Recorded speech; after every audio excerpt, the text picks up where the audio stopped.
ಇಂದಿಗೂ ಜೀವಂತ ಶಿಲೆಯೊಳಗೆ ಸಂಗೀತ ಸ್ವರ ಸ್ವರದ ಏರಿಳಿತ ತುಂಗೆಯಲ್ಲಿ ಶ್ರೀಮಂತ ಕಣ ಕಣ ಕಣ ಕರೆ ನೀಡಿದೆ ನೀನೊಮ್ಮೆ ಬಂದಿಲ್ಲಿ ಹಿತವಾಗಿ ಹಾಡು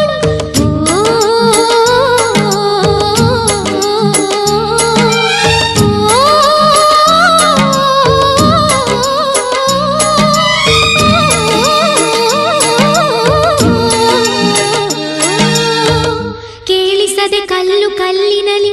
ಕನ್ನಡ ನುಡಿ ಕಾಣಿಸದೆ ಹೊನ್ನ ಚರಿತೆಯ